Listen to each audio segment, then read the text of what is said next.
Hey, thanks for joining me. Let's continue with the wildly popular Wildstorm Studios breakout hit, Gen 13, which, if we're being honest, there's only a few moments where this book really shines. I'm kind of shocked at the popularity of it when you think about how good it was received back in the day. And I've said this a million times, and I'll keep saying it, and you're going to be sick of me saying it, but it's only popular because J. Scott Campbell's drawing it. The characters are kind of interesting microscopically, and the only characters that are interesting are the main team of kids, and not even all of them are that interesting. Um, but then they just didn't seem to know what to do with them, and they kept trying to capitalize on the popularity of this. They were doing spin-offs and annuals and one-offs here and there, and just trying to milk J. Scott Campbell's goodwill for everything that they could. And it was working. But the last couple issues I've reviewed on the channel, I was explaining how there were the issues where the team went to the Amazonian island. They had their Indiana Jones adventure, which feels like, if I had to guess, that Campbell was just like, I want to do something fun. I want to send these characters off onto an adventure on an island and meet pirates and meet Amazonian women and be in a jungle and do all kinds of fun shit. And the book just shined bright. It just worked. And then they get back to the real world, and then we get Brandon Choi writing shit where it's like secret agencies and government spies and cyber soldiers, and it's just boring, boring, boring. And I look back on it and, like, there's books I've read where the stories I read as a kid were profoundly fascinating and interesting to me as a kid, and then they never lose their appeal. They remain interesting. This shit, I remember reading and kind of liking it, but it was mostly for the art. You go back and try and read some of these now where Campbell's not getting to exert his full influence that I assume has happened, and it's just left in the hands of Jim Lee and Brandon Choi. And in terms of story, fucking God, is it just so boring. It's such a waste of their talents. They tried to maintain the light-hearted, fun nature of the stories with some sexuality and grown-up humor a little bit. It's a balance of fun and adventure, and it kind of works, but man, I don't know. The best version of this is when Campbell just took off and went and did Danger Girl, which is a perfect comic book series. Everything about it clicked on every level, on every page, in every issue, and you can just see, like, this is what Campbell was meant to do. Blah, blah, blah. In terms of a cover, Campbell knows how to get my attention. I mean, there's a lot of things going on right there that just, like, girl in a t-shirt, outfit being pulled down, exposed midsection, hot. And he just puts her right up front. I mean, you want to sell fucking comic books? Pfft, there you go. I don't even fucking care about these losers on the side. Just her. Things we could do. Great cover. Fantastic. Like, iconic. So, the last issues I reviewed were, I think, 8, 9, and 10, or 9 and 10. And one of them was a fill-in artist. Another one was a crossover with that Fire from Heaven, I think it was. Boring-ass comic was just a waste of the momentum of the story, because you got to have the Gen 13 kids interacting with that stupid crossover and all those other stupid characters that no one cares about, and just derailing the fun. And then issue 11, I haven't reviewed it. I don't think I have it. I have no memory of it. I can't find it in my grouping of all these books, and so I'm wondering, maybe Campbell didn't even draw it. Maybe I skipped it. But if I saw correctly, it was just another chapter in the stupid Fire from Heaven crossover. And you know what? Don't fucking care. I want to get back with these characters. So here's something that instantly starts out looking great. You got a boat, you got hot girl, dude driving the boat. So this Caitlin Fairchild and her father.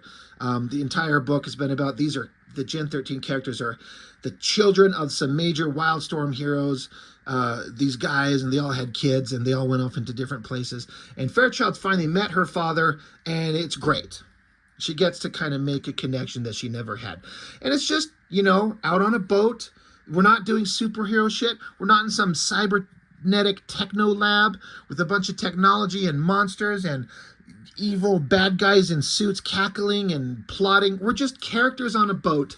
And what kind of adventures are we going to have? This stands out completely separate from anything else that Wildstorm was doing. And so it's just character stuff. They're talking to each other, getting to know each other. Words are hard. And, you know, they don't really know each other, and Caitlin doesn't understand what her father's been through and the crazy things that he's seen and done in his life. And there's a little bit of tension between them. But to break up the tension, they're like, holy shit, look, humpback whales. You know, they're the ones who save the future in Star Trek. They're like, holy shit, whales, we got to go down and look. And again, I don't know. I don't know anything. But I feel like this would be something that Campbell would ask to do, because he wants to do something visually interesting. I just don't think Brandon Choi has the brains to write something that's small, simple, lighthearted, and works, especially like getting the characters to go underwater, scuba diving, and just get a giant double-page spread of a couple giant fucking humpback whales. Like, how great is that? It's not a spread of some hot babe spreading her ass cheeks or giant guy with blades and guns shooting monsters. It's a splash page of fucking whales. But it's like, it's epic. You feel the power and the visual kind of interest that Campbell has and the ability to put it on a page. And the focus are giant fucking whales. That's great. And again, I like it because they're on an adventure, and it's father and daughter going to see things. We can get into the mindless punching and fighting later, but just having a character building moment. This is the stuff that's interesting, because if you get to like the characters, you give a shit about what they do and the successes and victories that they have, and you feel bad when they lose. You know what I mean? Like, and just a simple scene of father and daughter bonding, going to do whale watching. Now, we got to have some kind of adventure happen. So, while Caitlin is kind of focused on the whale, she fails to notice a giant fucking great white shark coming up behind her. So, this is a good use of Campbell's talents. Was he like, I want to have him go see whales, and then I'm going to have the girl fight a shark under the water? Hell yes, whatever you want, Mr. Campbell, sir. So, love the shot. Of course, Campbell's getting the hot girl in there. Awesome shark holding its mouth open. I also appreciate the part in the story where the narration is from the father, how Caitlin's strong, Caitlin Fairchild, very strong, but she's also kind of inexperienced. She's kind of panicking. And so she's trying to run. She's just trying to make a break for it. And the shark could get her. Now, I don't know that the shark, if it sank its teeth into her, I don't think it would hurt her. I'm pretty sure she's that tough, but I don't know that he knows. Plus, you don't want to take the chance. So her father uses his mental abilities to stop the shark. That you see the little energy burst right there on the shark's head. He's trying to protect his daughter. And then they get up there. She's coughing. She's like, holy shit, that sucks. She's undressing. Thank you, Mr. Campbell.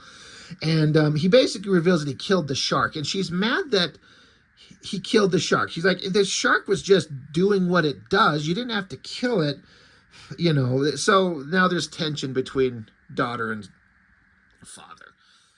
We don't want to have to kill a shark. He's like, I was just trying to save you. So later on that night, they're on the boat. They're talking. More character building. And again, tension's built. Things are not great. Things are not perfect. And then suddenly it changes an artist. And I'm like, oh, God damn it. So then I flip to the back of the book. So story, Brandon Choi, J. Scott Campbell, and Jim Lee. Pencils, J. Scott Campbell with Michael Lopez. Inks and finishes are Alex Garner with Troy Hubbs and Sandra Hope. All great inkers. So Michael Lopez. I'm not sure where I've seen his artwork before this.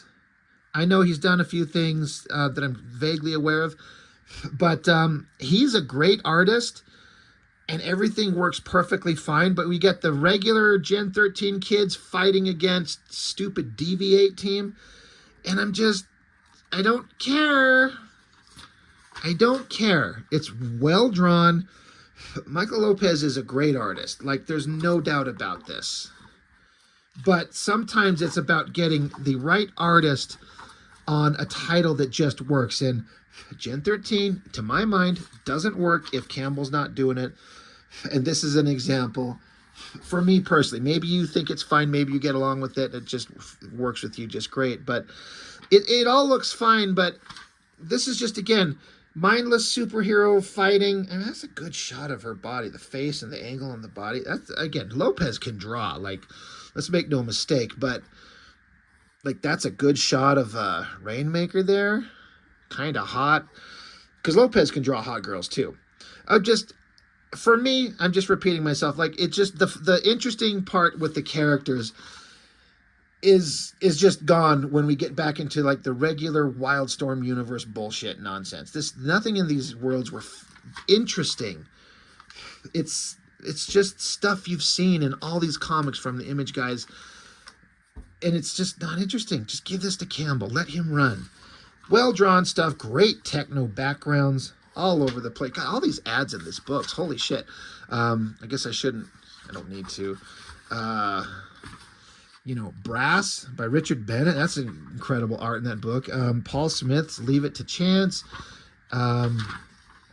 Freaking Iron Man. You got a Marvel Comics ad in Gen 13. Like, that speaks volumes. Gen 13 bootleg. Now we get the kids, and they're working out. Great shot. Michael Lopez takes the opportunity. However, the script is laid out. You have Rainmaker, right? Yeah. Standing there looking tough. So you take the opportunity and do all kinds of cool shadow. The weird shadow being cast across her arm and up across her chest. It kind of looks weird. That aside, good face. Again, all well drawn, but another shot of, the crew hanging out, playing guitar, playing pool, lots of detail in the background, character stuff going on. This was a choice. I mean, look at her fucking spread legs. I mean, who's sitting there in a bikini as a very young, I don't know I can't remember if she's a teenager. I mean, I think so, which makes it even more weird. This is Rainmaker. But I don't know how old the character is. But sitting there, like, she's spreading her legs, and Lynch is just staring right up her business. It's an odd choice. I mean, I just, as an artist, I wouldn't do that, just because just looking at the optics of it are weird. It's unnecessarily weirdly, I don't want to say obscene, but it's just weird. It just makes his positioning. And I mean, look, frickin' Burnout, he's staring straight up her business. He's got a smile on his face. Let me bring that up close. He's into it. Hell, even Roxy in the background's kind of it. It's just a weird thing. But they're playing around in the pool. That's all fun. She's floating on this inflatable dino thing. It's all fun, but these characters don't look as interesting when Campbell does it. Like, this isn't the characters. I guess Fairchild shows up and they're excited. I guess they thought maybe she was going to be gone with her father. And then there's another weird thing here where Fairchild shows up, and I guess in the fantasy world in her head, she shows up and starts making out with Lynch, who's way older. This is way inappropriate. It's way weird, way unexpected. So why is she fantasizing about making out with Lynch? But then she comes back to the regular world. And it's interesting that the artist drew her kind of like hunched over with her kind of hands between her legs, trying to contain her little juicy explosions from her excitement. Speaking of vulgar, sorry. It's just another weird choice. It's well drawn. That shot, well drawn. But yeah, they're like, hey, you're back. You're off in dreamland. Yeah, she's like fantasizing about fucking their ancient old man leader. And so they're talking, and hey, you're back, and she brought her dad, and this is great. It was weird being gone, but it's good to be home. Okay, doesn't say, and then, what the fuck? It's, once again, this is another comic where they don't bother to tell you that it's over. I don't know. Am I weird to think that there should be some kind of indication at the last panel of the last page of a comic that says, like, the end? It doesn't say and then you get ads, and then you get fucking Gen 13 poetry to give you some idea of how popular this was. They put out there like, hey, write some poetry and we'll publish it. And they do. And this is like, you fucking what? Poetry? Stop it. Then letters pages and credits and spawn cards. And so the beginning with Campbell's art, fantastic stuff. And again, no disrespect meant to Michael Lopez. He can draw like a badass. It's just, it doesn't fit with these characters, and they don't work without Campbell. But that cover works really, really well. Campbell knows what he's doing, and I am here for it. So hopefully this book will get back on track again. And there's I think the next one, Gen 13, issue 13 is like 3 parts. Gen 13, it's issue 13, A, B, and C. It's in 3 parts. We'll probably look at them all at one time.